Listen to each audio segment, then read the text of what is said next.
بسم الله الرحمن الرحيم الحمد لله رب العالمين الرحمن الرحيم مالك يوم الدين إياك نعبد وإياك نستعين اهدنا الصراط المستقيم صراط الذين أنعمت عليهم غير المغضوب عليهم ولا الضالين اعوذ باللہ من الشیطان الرجیم بسم اللہ الرحمن الرحیم الحمد لأہلہ والصلاۃ علی اہلہا۔ السلام علیکم ورحمۃ اللہ وبرکاتہ۔ آؤ کتاب پڑھیں۔ آپ جانتے ہیں کہ اس پروگرام میں ہم چہاردہ معصومین علیہم الصلاۃ والسلام کے حالات زندگی پیش کرتے ہوئے کتاب رہبران معصوم علیہم السلام کو پیش کر رہے ہیں، اور ہماری گفتگو امام حسن عسکری علیہ الصلاۃ والسلام کے سلسلے میں پیج نمبر 698 پر اس سے پہلے تمام ہو چکی تھی۔ آئیے گفتگو کے سلسلے کو شروع کرتے ہیں پیج نمبر 699 سے۔ امام کا اخلاق۔ امام کا اخلاق اور معنوی کمالات ایسے تھے کہ دوست تو دوست، دشمن کو بھی اس کا اعتراف کرنا پڑتا تھا۔ حسن بن محمد اشعری، محمد بن یحییٰ اور دوسروں نے روایت نقل کی ہے کہ احمد بن عبید اللہ بن خاقان قم کی زمینوں اور وہاں کی لگان کا نگراں تھا۔ ایک دن اس کی نشست میں علویوں اور ان کے عقائد کی بات نکلی۔ احمد جو خود زبردست ناسبی تھا اور اہل بیت علیہم السلام سے دور رہتا تھا، اس نے گفتگو کے دوران کہا، میں نے سامرہ میں کسی بھی علوی کو حسن بن علی بن محمد بن علی رضا امام حسن عسکری علیہ السلام کے جیسا با اخلاق اور پر وقار، شریف، بلند مرتبہ، با فضیلت، با عظمت نہیں پایا۔ بنی ہاشم میں بھی ان جیسا کوئی نظر نہیں آیا۔ ان کے خاندان کے افراد ان کو اپنے بزرگ اور محترم شخصیتوں پر فوقیت دیتے ہیں۔ فوج کے اعلیٰ عہدیداروں، وزیروں اور عوام میں بھی ان کی یہی حیثیت ہے۔ ایک دن میں اپنے والد کے پاس بیٹھا تھا کہ حاجب یہ خبر لے کے آیا کہ ابو محمد ابن رضا امام حسن عسکری علیہ السلام تشریف لائے ہیں۔ میرے والد نے بآواز بلند کہا، آنے دو۔ مجھے یہ دیکھ کر تعجب ہوا کہ حاجیوں نے میرے والد کے سامنے امام کا ذکر کنیت اور بہت ہی احترام کے ساتھ کیا، کیونکہ میرے والد کے نزدیک صرف خلیفہ یا ولی عہد یا پھر اس شخص کا نام احترام سے لیا جا سکتا تھا جس کے بارے میں خلیفہ نے حکم دیا ہو۔ خوش قامت، خوبصورت، مناسب اندام، جوان، با ہیبت، پر روب اور صاحب جلالت وارد ہوا۔ جب میرے والد کی نگاہ ان پر پڑی تو وہ کھڑے ہو گئے اور استقبال کے لیے چند قدم آگے آ گئے۔ مجھے یاد نہیں ہے کہ میرے والد نے کسی بنی ہاشم یا کسی فوجی عہدیدار کے ساتھ اس طرح کا برتاؤ کیا ہو۔ میرے والد ان سے گلے ملے اور ان کی پیشانی کا بوسہ لیا اور ہاتھ میں ہاتھ دے کر اپنی جگہ بٹھایا اور خود ان کے کنارے بیٹھے اور باتیں کرنے لگے۔ گفتگو کے دوران میں آپ پر قربان ہو جاؤں بھی کہہ رہے تھے۔ میں یہ دیکھ کر بہت ہی حیرت زدہ تھا۔ اتنے میں ایک حاجب یہ خبر لایا کہ موفق عباسی آیا ہے۔ قاعدہ یہ تھا کہ موفق کے آنے سے پہلے حاجب اور اس کی فوج کے مخصوص افراد آتے تھے اور اس دروازے سے لے کر میرے والد کی جگہ قطار میں کھڑے ہو جاتے تھے، یہاں تک کہ موفق آگے چلا جاتا تھا۔ میرے والد مسلسل ابی محمد علیہ السلام سے گفتگو کیے جا رہے تھے اور انہی کی طرف متوجہ تھے، یہاں تک کہ میرے والد کی نگاہ موفق کے مخصوص غلام پر پڑی۔ اس وقت میرے والد نے حضرت سے کہا، اگر آپ چاہیں تو تشریف لے جائیں، اور اپنے حاجیوں سے کہا کہ انہیں قطاروں کی پشت سے لے جائیں تاکہ موفق کی نظر نہ پڑے۔ امام کھڑے ہوئے اور ان کے ساتھ ہی والد بھی کھڑے ہو گئے اور ان سے گلے ملے اور امام تشریف لے گئے۔ میں نے اپنے والد حاجبوں اور غلاموں سے اس شخص کے بارے میں دریافت کیا کہ وہ کون تھے، کہ تم لوگوں نے والد کے سامنے اس احترام اور عزت سے ان کا ذکر کیا اور والد اس طرح پیش آئے۔ انہوں نے کہا وہ ایک علوی ہیں، لوگ انہیں حسن بن علی کہتے ہیں اور وہ ابن رضا کے نام سے مشہور ہے۔ یہ سن کر میری حیرت میں اور اضافہ ہوا۔ اس دن مسلسل تصورات میں ڈوبا رہا، سلسلہ افکار بڑھتا ہی جا رہا تھا، یہاں تک کہ رات ہو گئی۔ والد کی عادت یہ تھی کہ نماز عشاء کے بعد وہ ان تمام کاغذات کو دیکھتے تھے جن کی رپورٹ صبح خلیفہ کو پیش کرنی ہوتی تھی۔ جب وہ نماز عشاء سے فارغ ہوئے اور کاغذات میں غرق ہو گئے، اس وقت کوئی بھی ان کے پاس نہ تھا۔ میں ان کے پاس جا کر بیٹھ گیا۔ ان سے انہوں نے پوچھا احمد کوئی کام ہے؟ میں نے کہا جی ہاں، اگر اجازت ہو تو عرض کروں۔ کہا تمہیں اجازت ہے؟ میں نے کہا آج صبح جس شخص کو دیکھا وہ کون ہے کہ آپ اس کا اتنا زیادہ احترام کیا اور دوران گفتگو بار بار آپ پر قربان ہو جاؤں کہہ رہے تھے، بلکہ اپنے والدین کو بھی ان پر فدا کر رہے تھے؟ کیا کہا میرے فرزند وہ رافضیوں کے امام حسن بن علی جو ابن الرضا کے نام سے مشہور ہے۔ یہ کہہ کر وہ خاموش ہو گئے اور میں بھی خاموش ہو گیا۔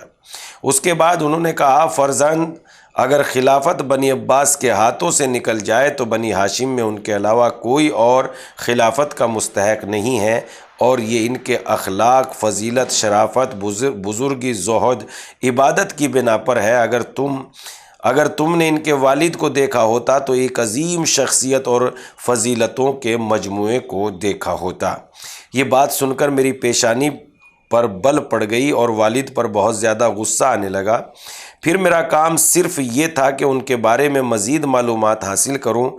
فوج کے افسروں، منصفوں، قاضیوں، عالموں، فقیہوں، غرض جس سے بھی ان کے بارے میں دریافت کیا، ہر ایک نے نہایت احترام سے ان کا ذکر کیا اور ان کے فضائل بیان کیے۔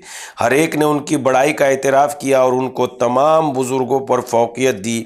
اس طرح میری نگاہ میں امام کی عظمت بہت زیادہ بڑھ گئی تھی۔ میں نے کسی دوست یا دشمن سے ان کی تعریف اور اچھائی کے علاوہ کچھ اور نہیں سنا۔ امام کا زہد۔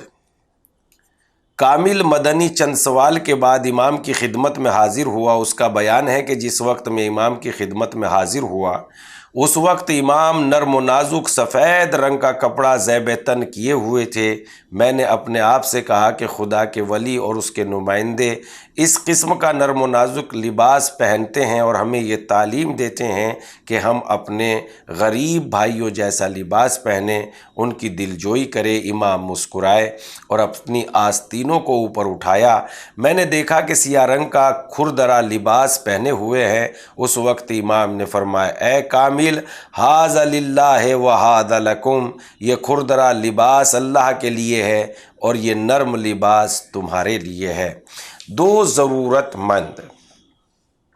محمد بن علی بن ابراہیم بن موسیٰ بن جعفر کا بیان ہے کہ میں ایک وقت تنگ دست ہو گیا۔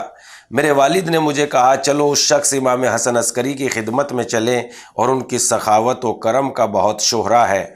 میں نے کہا آپ انہیں پہچانتے ہیں؟ کہا میں نے ابھی تک انہیں دیکھا نہیں ہے۔ ہم لوگ روانہ ہو گئے۔ راستے میں والد نے کہا کس قدر ہمیں ضرورت ہے؟ اگر وہ ہمیں 500 درہم دے دیں، 200 درہم لباس کے لیے، 200 درہم قرضے کے لیے اور 100 درہم دوسرے اخراجات کے لیے۔ میں نے اپنے سے کہا اے کاش وہ مجھے بھی 300 درہم مرحمت فرما دے۔ 100 درہم سے ایک چوپایا خریدنا اور 100 درہم دوسرے اخراجات کے لیے اور 100 درہم میں لباس بنوانا، اور جبل ایران کا مغربی پہاڑی سلسلہ ہمدان و قزوین تک چلا، بلاد جبل کہلاتا ہے، چلا جاتا۔ جس وقت ہم امام کے گھر پہنچے ایک خادم باہر آیا۔ اس نے کہا علی بن ابراہیم اور ان کے فرزند محمد اندر تشریف لائے۔ جب ہم لوگ اندر گئے ہم نے سلام کیا۔ انہوں نے ہمارے والد سے فرمایا اے علی، کیا وجہ تھی کہ اب تک ہمارے پاس نہیں آئے؟ والد نے کہا ایسی حالت میں آپ کے پاس آنے میں شرما رہا تھا جب ہم امام کے گھر سے باہر نکلے، امام کا خادم ہمارے پاس آیا اور اس نے والد کو ایک تھیلی دی اور کہا کہ یہ 500 درہم ہیں، 200 آپ کے لباس کے لیے، 200 آپ کے قرضے کے لیے اور 100 درہم بقیہ اخراجات کے لیے۔ پھر مجھے ایک تھیلی دی اور کہا کہ یہ 300 درہم ہیں، 100 چوپایا خریدنے کے لیے، 100 دوسرے اخراجات کے لیے اور 100 درہم لباس کے لیے۔ دیکھو جبل کی طرف نہ جاؤ بلکہ سوارا، عراق میں ایک جگہ کا نام ہے، چلے جاؤ۔ امام کی عبادت۔ اپنے آباء و اجداد کی طرح امام حسن عسکری علیہ السلام کو بھی عبادت خدا سے خاص لگاؤ تھا۔ نماز کے وقت آپ تمام کام چھوڑ دیتے تھے، کسی چیز کو نماز پر فوقیت نہیں دیتے تھے۔ ابو ہاشم جعفری کا بیان ہے کہ امام حسن عسکری علیہ السلام کی خدمت میں حاضر ہوا۔ اس وقت امام علیہ السلام کچھ لکھ رہے تھے کہ نماز کا وقت آ گیا۔ امام نے وہ تحریر الگ رکھ دی اور نماز کے لیے کھڑے ہو گئے۔ امام اس طرح عبادت فرما رہے تھے کہ دوسرے دیکھ کر خدا کی یاد کرنے لگتے تھے۔ گمراہ اور منحرف افراد امام کی عبادت دیکھ کر راہ راست پر آ جاتے تھے۔ جس وقت امام صالح بن وصیف کے قید خانے میں تھے، بعض عباسیوں نے اس سے یہ مطالبہ کیا کہ وہ امام پر سختی کرے۔ صالح بن وصیف نے امام اپنے بدترین کارندے امام پر تعینات کر دیے، لیکن وہ دونوں امام کے ساتھ رہتے رہتے بالکل بدل گئے اور نماز و عبادت کے بلند درجات پر فائز ہو گئے۔ صالح بن وصیف نے انہیں بلایا اور کہا کہ لوگ لعنت ہو تم پر، تم اس شخص کے ساتھ کس طرح پیش آ رہے ہو؟ انہوں نے کہا ہم اس شخص کے بارے میں کیا کہیں جو دن میں روزہ رکھتا ہے اور رات عبادت میں بسر کرتا ہے، عبادت کے علاوہ کوئی گفتگو نہیں کرتا اور کوئی دوسرا کام نہیں کرتا۔ جب اس کی نظر ہم پہ پڑتی ہے تو ہم لرزنے لگتے ہیں اور اپنے کام پر قابو نہیں رکھ پاتے۔ مسلمانوں کی ہدایت۔ اہل سنت کے بعض علماء جیسے ابن سباغ مالکی ابی ہاشم جعفری سے یہ روایت نقل کرتے ہیں کہ ایک مرتبہ سامرہ میں سخت قحط پڑا ہوا تھا۔ خلیفہ وقت معتمد نے حکم دیا کہ لوگ نماز استسقاء طلب بارش کی نماز بجا لائیں۔ 3 دن تک مسلسل لوگ نماز استسقاء پڑھتے رہے مگر بارش نہیں ہوئی۔ چوتھے دن عیسائیوں کا رہنما جاسلیق عیسائی اور راہبوں کے ہمراہ صحرا گیا۔ ان میں سے ایک راہب جب بھی دعا کے لیے ہاتھ اٹھاتا تھا فوراً بارش ہونے لگتی تھی۔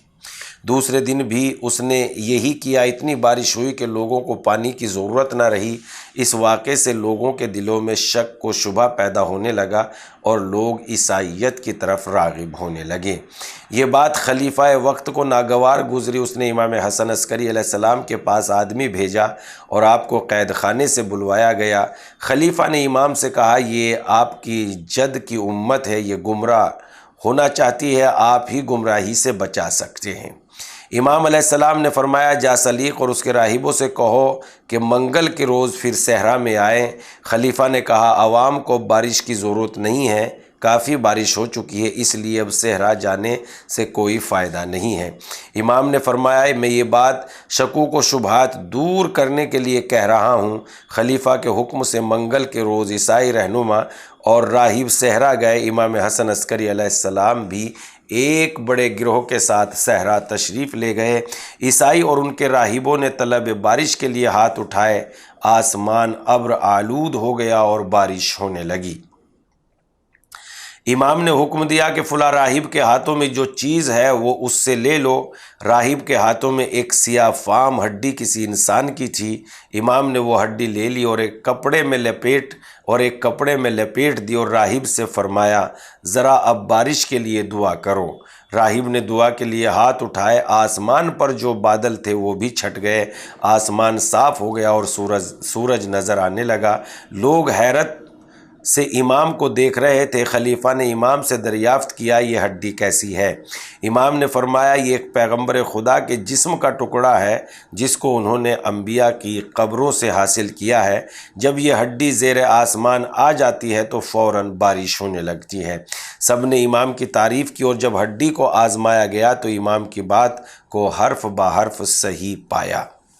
ایک فلسفی کی ہدایت۔ عراق کا ایک نامی گرامی فلسفی اسحاق قندی ایک کتاب کی تالیف میں مشغول تھا۔ وہ بخیال خود یہ ثابت کرنا چاہتا تھا کہ قرآن میں متضاد باتیں موجود ہیں۔ اس کتاب کی تکمیل کی خاطر وہ لوگوں سے کنارہ کش ہو گیا اور تنہائی میں اپنے کام میں جٹ گیا۔ ایک دن اس کا ایک شاگرد امام حسن عسکری علیہ السلام کی خدمت میں حاضر ہوا۔ امام نے اس سے دریافت کیا کہ تمہارے درمیان کوئی ایسا معقول اور سمجھدار انسان نہیں ہے جو تمہارے استاد کو اس بے مقصد اور عبث کام سے منع کرے؟ اس نے کہا، ہم اس کے شاگرد ہیں، ہم کس طرح اس پر اعتراض کر سکتے ہیں اور کس طرح منع کر سکتے ہیں؟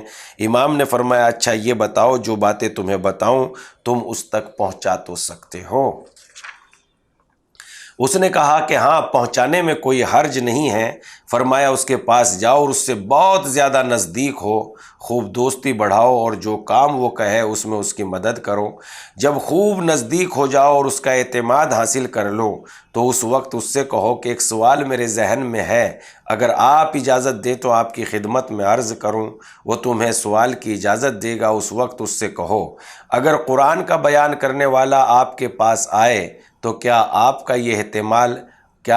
یہ احتمال نہیں دیں گے کہ قرآنی الفاظ سے اس نے وہ مفہوم مراد نہیں لیا جو آپ سمجھ رہے ہیں؟ وہ کہے گا، ہاں، اس بات کا احتمال تو ضرور ہے، کیونکہ قندی باتوں کو غور سے سنتا ہے اور درک کر لیتا ہے، اور جب وہ تمہارے سوال کا مثبت جواب دے گا اس وقت کہو، آپ کو یقین کس طرح حاصل ہو گیا کہ قرآنی الفاظ سے وہی معنی مراد لیے گئے ہیں جو آپ سمجھ رہے ہیں؟ ہو سکتا ہے قرآن کا مفہوم کچھ اور ہو جس تک آپ کی رسائی نہ ہو سکی ہو، اور آپ قرآنی الفاظ اور عبارت کو دوسرے معنی و مفاہیم کے سانچے میں ڈھال رہے ہوں۔ وہ شخص اسحاق کندی کے پاس گیا اور جس طرح امام نے فرمایا تھا اسی طرح پیش آیا۔ آخر اس دن اس نے اپنا سوال اسحاق کندی کے سامنے پیش کر دیا۔ اسحاق نے اس سوال دہرانے کو کہا، پھر وہ فکر میں ڈوب گیا اور اس نے اس بات کو ادبیات کی کسوٹی پر صحیح پایا۔ اس نے اپنے شاگرد کو قسم دے کر پوچھا کہ یہ سوال تمہارے ذہن میں کس نے ایجاد کیا؟ شاگرد نے کہا، بس ایسے ہی میرے ذہن میں یہ سوال پیدا ہو گیا تھا۔ اس نے کہا، یہ سوال تمہارے ذہن کی اپج نہیں ہے، تمہارے جیسے افراد کے ذہنوں میں اس طرح کے سوال نہیں آ سکتے، بتاؤ یہ سوال تمہیں کس نے بتایا؟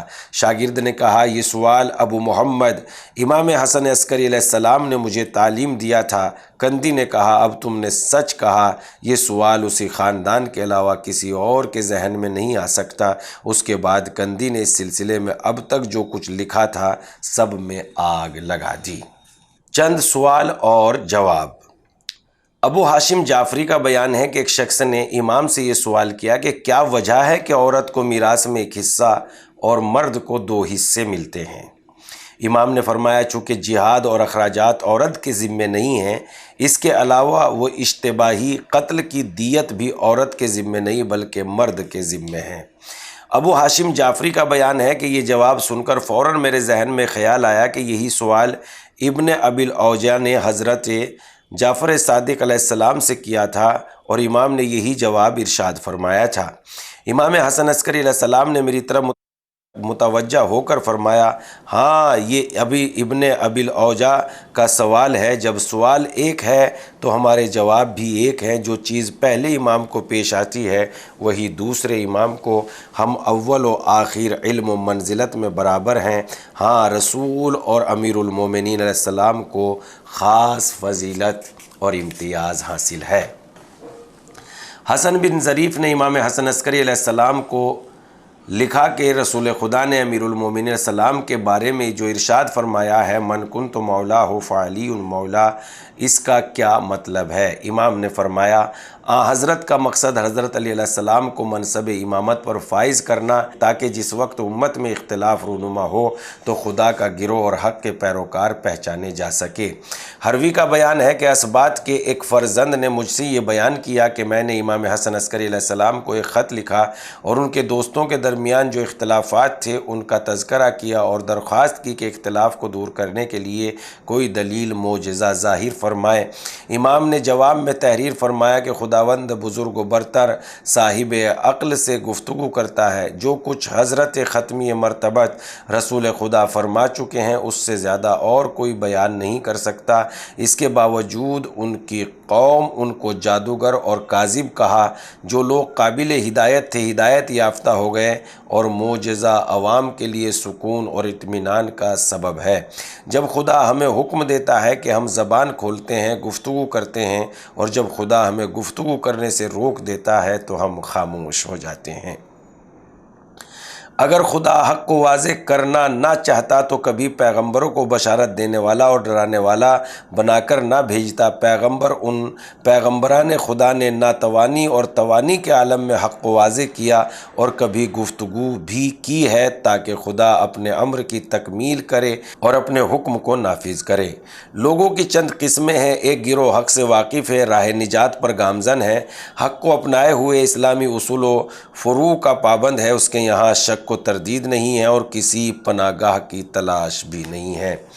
ایک گروہ ان لوگوں کا ہے جنہوں نے حق صاحبان حق سے نہیں لیا۔ یہ لوگ تو ان لوگوں کی مانند ہے جو دریا پر سفر کر رہے ہیں۔ جب دریا میں اضطراب ہوتا ہے تو یہ بھی مضطرب ہو جاتے ہیں، اور جب دریا سکون ہوتا ہے تو یہ بھی پرسکون نظر آتے ہیں۔ تیسرا گروہ ان لوگوں کا ہے جن پر شیطان مسلط ہے۔ انہوں نے حسد کی بدولت حق کی مخالفت کی اور باطل کے سہارے حق کا دفاع کیا۔ وہ لوگ جو صراط مستقیم سے الگ ہو گئے ہیں اور ادھر ادھر جا رہے ہیں انہیں چھوڑ دو، کیونکہ چرواہا ایک معمولی سی کوشش سے اپنی بھیڑوں کو اکٹھا کر لیتا ہے۔ تم نے ہمارے دوستوں کے اختلاف کا ذکر کیا۔ اگر جلالت اور بزرگی کی دلیل ہے تو اس میں کوئی شک نہیں ہے جسے منصب خلافت دیا گیا ہے۔ معصوم امام وہ مسائل کو طے کرنے اور حکم دینے کے بارے میں زیادہ سزاوار اور حقدار ہے۔ جو کچھ تمہارے قلم رو میں ہے وہاں صحیح راستہ اختیار کرو اور نیک باتوں کا خیال رکھو۔ ہمارے راز کو فاش کرنے اور ریاست طلبی سے بچو، کیونکہ یہ دونوں چیزیں انسان کو ہلاک کر دیتی ہے۔ تم نے فارس کے سفر کا ذکر کیا ہے۔ فارس جاؤ اور خدا سے خیر و برکت طلب کرو، انشاءاللہ تم صحیح و سالم مصر پہنچو گے۔ وہاں ہمارے دوستوں کو ہمارا سلام کہنا اور انہیں تقوی، خوف خدا، امانت داری کی نصیحت کرنا، اور یہ اعلان کر دینا کہ ہمارے اسرار کا فاش کرنے والا ہم سے جنگ کرنے والا ہے۔ اس کے بعد اس نے کہا جب میں نے یہ جملہ پڑھا کہ تم صحیح و سالم مصر پہنچو گے، میں اس کا مطلب نہیں سمجھا، یہاں تک کہ میں بغداد آیا اور فارس کی طرف جانا چاہتا تھا مگر نہ جا سکا اور بغداد سے مصر چلا گیا۔ اس وقت مجھے معلوم ہوا کہ امام نے کیوں فرمایا تھا کہ مصر پہنچو گے۔ محمد بن الحسن بن میمون کا بیان ہے کہ میں نے امام حسن عسکری علیہ السلام کی خدمت میں خط لکھا اور اپنی تنگ دستی کی شکایت کی۔ خط لکھنے کے بعد حضرت امام جعفر صادق علیہ السلام کی یہ حدیث یاد آئی: الفقر مانا خیر من الغنا ما غیرنا والقتل مانا خیر من حیات ما عدونا۔ ہمارے ساتھ تنگ دستی میں رہنا دوسروں کے ساتھ آسائش میں رہنے سے بہتر ہے، اور ہمارے ساتھ قتل ہونا ہمارے دشمنوں کے ساتھ زندہ رہنے سے بہتر ہے۔ امام علیہ السلام نے جواب میں تحریر فرمایا جس وقت ہمارے شیعہ اور دوستوں کے گناہ زیادہ ہو جاتے ہیں تو خداوند عالم انہیں فقر و تنگ دستی میں مبتلا کر دیتا ہے تاکہ انہیں گناہ سے آزاد کرے، اگرچہ وہ ان کے بہت سے گناہ کو معاف کر دیتا ہے، جیسا کہ تم نے خود سے کہا کہ ہمارے ساتھ تنگ دستی میں رہنا دوسروں کے ساتھ آسائش میں رہنے سے زیادہ بہتر ہے۔ جو ہم سے پناہ مانگتے ہیں ہم انہیں پناہ دیتے ہیں، اور جو ہم سے روشنی چاہتے ہیں ہم انہیں نور عطا کرتے ہیں۔ جو ہم سے تمسک کرتے ہیں ہم ان کی حفاظت کرتے ہیں۔ جو ہمیں دوست رکھتا ہے وہ قرب کی بلند منزلوں میں ہمارے ساتھ ہوگا، اور جو ہم سے انحراف کرے گا وہ جہنم میں جائے گا۔ ناظرین، ہماری گفتگو پیج نمبر 710 تک پہنچ چکی ہے۔ گفتگو کا سلسلہ انشاءاللہ جاری و ساری رہے گا۔ ہم پھر آپ کی خدمت میں حاضر ہوں گے رہبران معصوم کے ساتھ۔ تب تک کے لیے دیکھتے رہیے کلام ابو تراب۔ خدا حافظ والسلام۔